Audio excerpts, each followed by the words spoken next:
This is a review and a brief overview of Terraforming Mars, the board game. So I'm trying to fit it all in this shot. It is a 2 to 5 player game, which takes, I would say, 2 to 4 hours, depending on how fast your group is, for most people. You can play it faster, but I would recommend setting aside at least, plan on up to 4 hours if you're playing, especially with 4 or, the not recommended 5 people. So let's take a look at the board. So, and then we'll look at the player sheet here in a second. But this is Mars. There's a few key areas to the board. You have, as the game suggests, you're trying to terraform Mars. In order to terraform Mars, you have to get the temperature up to positive 8 Celsius. You have to get the oxygen to 14%, and you have to get all the ocean tiles, all 9 ocean tiles on the board. How you do that and how you score points is a intricate part of the game. So let me talk about a couple mechanics and just how you score points. Then we'll talk about the review of the game. So the primary way, or basically your terraforming rating, is your points. It's also your primary income. So it starts here at 20, and it can keep going around. Most games seem to end between like 70 and 50 for the winner, depending upon how the game went and how many players and everything. The way you score points is every time you raise a global parameter and it counts once it reaches 14%, or once all the oceans are gone, or it reaches +8, you don't get any more points for it. But anytime you do that, you get 1 more terraforming rating, which is also kind of your base income. There's also a lot of cards, which is the primary mechanic in the game, and we'll talk about that in a minute. And some of these will have extra points right here. Like this one will give you a terraforming rating by that symbol. The other way you can score points is down here at the bottom. There's a couple, and this is actually in-game points, but a couple awards and milestones. So milestones you have to purchase for 8 each. 3 player, or up to 3 milestones can be purchased, and it's after you hit these various goals. One is 35 terraforming rating, 3 cities, 3 plants, 8 builder, things in your cards, and the one that you got to be crazy to go after, I feel like, is the 16 cards in your hand. The second one is awards. These are awarded based on your place, the top 2 at the end of the game. So landlord, banker, scientist, thermalist, and miner. And those are, again, you have to purchase it, but you may not get the points at the end of the game. Whereas these milestones, you're guaranteed to get the points. The other ways you score points are at the end of the game. You get 1 point for every plant tile on the board. You also get 1 point for every plant tile adjacent to a city. So if you build a city here and you have a plant tile here, and you would have it marked with your color, obviously. You put, when you build these things, you'd place your little cubes on them, but you mark them. You would get 1 point for having this, and then you get 1 point for the city because there's 1 plant tile next to it. There's a bunch of other smaller mechanics in the game which we're not going to go over, but you can watch a detailed playthrough for the area control mechanisms and stuff, which is kind of I would say like a sub mechanism of the game. The 2 primary ones are engine building, which I think is reminiscent of like a lighter through the ages, kind of like maybe a lighter weight through the ages, and card drafting, which is also kind of like a lighter weight through the ages. It's a little bit more forgiving. So let's talk about the cards. So in the game, if you play it, what most people recommend, you play with the card drafting rules. So initially you're going to be given 10 cards to purchase, and you can purchase each, 1 card for 3 or 2 cards for 6. Each card costs 3, up to as many as you can afford. I would recommend focusing in on maybe 4 or 5 cards, or if you have to, you know, maybe, you know, because this is your best chance to grab cards that you really need, but come up with a strategy and really focus on early game cards, because you have to get your engine going, and the most effective way to get your engine going is by buying the cards. The card cost is in the to play after you pay the 3 is in the top left. So you can see here this is 8 or 23, and then there's requirements next to it, and then once you put it in play you get these bonus symbols. The other nice thing about the cards is the text here explains pretty much what you need to do. Now there's some clarifications in the game, and there's some couple weird rule things that you have to look up the fact, but pretty much at least it's self-explanatory in the cards. And once you understand them, it's, you know, I think it's, you know, easy to understand. The other thing you have to look at is each card, there is only one of them in the game. So they've done a good job with not like having duplicates of card, which I kind of like. You know, it's like if you pass up a card, you know it's not going to come around until the deck reshuffles, or maybe you won't see it at all. And let's look at the 3 types of cards, if I can find one here. So there's green cards, which are, they stay in play. You know, they'll give you potentially ongoing benefits for the symbols. There's the red cards, which are one-time events, and they go face down. You don't get the benefits of symbols, but these potentially could be useful when you play it. There's some discounts and stuff. There's the blue cards, which have like an ongoing action, which you can take throughout the game. So and you know, basically everything's explained in the cards, and so forth. The other thing you can do on your turn is take these actions up here. Not recommended, but in some cases you might need to do it. And the reason it's not recommended is the cards are usually way more efficient, and the whole game is about how do you be the most efficient with your engine, because you know you may be making a lot of money, but you spend a lot of money, and you know every turn is precious too. So you need to be able to build up that income as quickly as possible, so you can get the big cards into play and score the big points on the last couple rounds.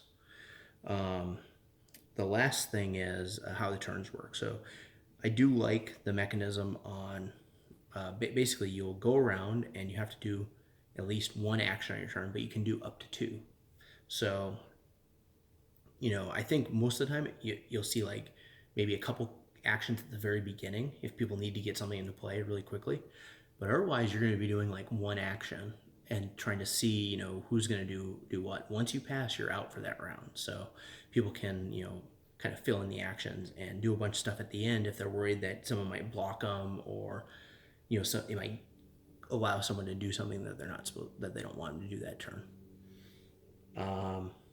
So let's talk about, so basically that here is the income card, which is probably one of the worst designed parts of the game, and we'll talk about that in the review portion of this. But basically you'll keep track of your amounts here that you're earning each turn, and then you'll use like silver cubes or bronze cubes, bronze for 1, silver for 5, or gold cubes for 10 of the resource, and you'll put them up here above. So you'll be kind of keeping track of all the resources that you've earned and collected that way. So let's talk about my thoughts on this game.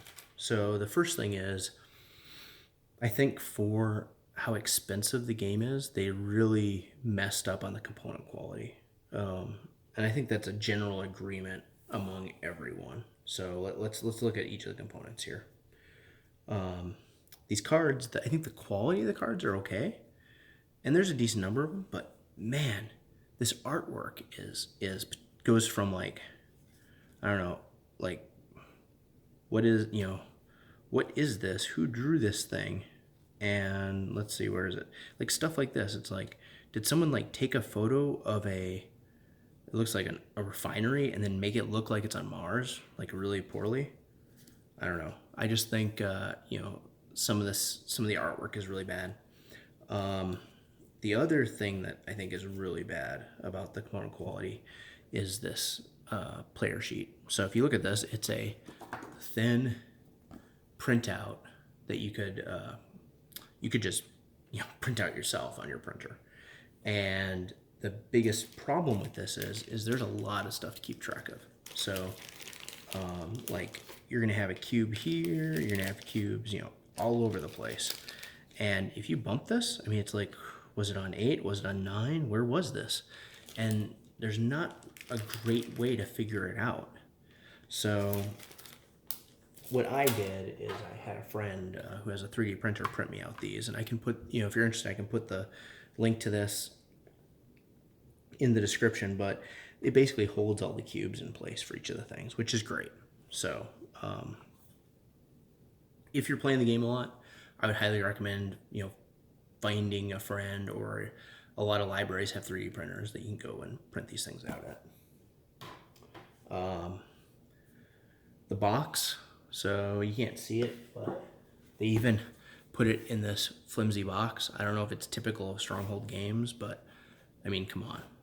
Let's put it in a little bit better box. It's just the production quality compared to what is coming out this year for the components is definitely subpar. Now, some people complain about the cubes. I think they're fine. I think doing a bunch of colored cubes is great. I think it looks fine. It kind of goes with the space theme and everything like that. So, but the rest of it is really just not there.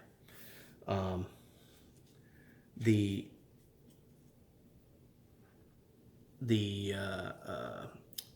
other aspects of the game. So the gameplay itself, I think it moves a little slow. I think this would be a really good adaptation for a computer game, which I think is probably like a computer adaptation of the board game, which I think is coming out maybe this year, and I think that'll move things along a little bit because it'll kind of handle a lot of the like the rules and the nitpicky stuff for you, which can sometimes slow down the game. The one thing you won't be able to get around is analysis paralysis, and we run into that a lot. You even me, who is typically a pretty fast player, there can just be a point where you're like, it's just some really tough decisions that can take a few minutes, and it adds up over the course of the game.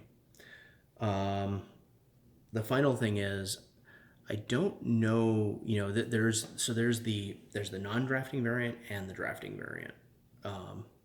The non-drafting, I think, has a lot of problems because you're very luck dependent, but even what I found is in the drafting variant, you can be very luck dependent on what cards you see. And for instance, one player was just looking for one tag for the entire game and couldn't get a single one. And another player, basically early game didn't get any low cost cards, and so was shut out of the game pretty much because of that, and a couple other bad things that happened. So I think those two aspects are kind of a negative on the game. Now let's talk about the positives. So I think one of the things that draws most people into the game is the theme. So there aren't any games out here that really you're terraforming Mars. So you can look at the board here, and you're basically you're trying to turn Mars into a livable place, and I think the theme works really well. The other thing that is cool is it's an engine building game where most of the time you're not like directly impacting other players. You might have that occasional red card where you're gonna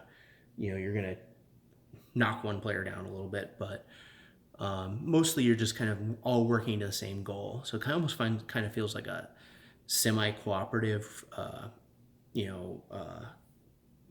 I'd say semi-cooperative game. You're working towards a goal, but you're doing it fairly competitively. So I think that works really well with people. And the last thing is, I really like the fact that each of the cards are different. Now there's some cards are definitely very powerful, and but some are not. And let's talk about one more thing that I missed earlier is the corporations. So at the beginning of the game, you're going to get a different corporation, and usually what you'll do is you'll draw two of these and you'll select one. Now, one of the other problems with this game is some of these corporations seem drastically better than others. For example, Ecoline I think has a very high win rate, and I think it may be Miners Guild also. And there's some other ones that are just like complete crap. So I'm thinking the playtesting on this game was not that strong, or they would have balanced this stuff out a little bit better. But but overall, I think it's fun, and I think that this problem could be solved with a maybe the Venus Next expansion, or like an upgrade pack where they add additional cards and just corporations. So let's talk about that. So there's two expansions out already. One is a new board, which I can show you here. So this is the, I think it's the, let's see what expansion it is. It's called Hellas and Elysium. So basically you're exploring the other side of Mars. And I haven't looked in detail into it, but basically a lot of stuff's changed, right?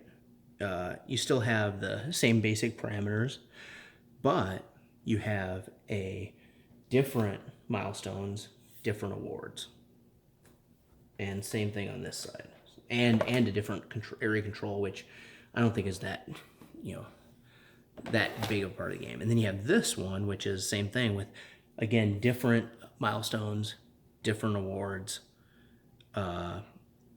same tracks. But I think it gives a little bit of, if you're playing the game a lot, it would be, it's a different game. It adds a little bit to it. But I think the Venus Next expansion is going to be a little bit better. It's going to add some new corporations and cards. But I think what would really make the game good is if they had just a card and corporation expansion where they try to balance out the game and give you some choices for different corporations, different cards, and maybe make things a little bit more even. The other thing might be is coming up with a variant that does drafting similar to Through the Ages, where the cards kind of come out on a track, or I think even like St. Petersburg, they come out on a track and you're going to draft them off this track. So you kind of know what's coming up, and you pay for them based on the cost, where they're at in the track. And each round, maybe new cards come in. Maybe you're drafting too many cards for that to happen, but maybe not. Maybe you're able to go around and come up with some variant that drafts like that. I think that would be very good for this game, and change it a little bit better, for a little bit for the better. So my final thoughts on this: I think it's a good game, but I don't think it's a great game. I think the distinguishing is, in the component quality and in some of the intricacies in gameplay not being as balanced as you would like.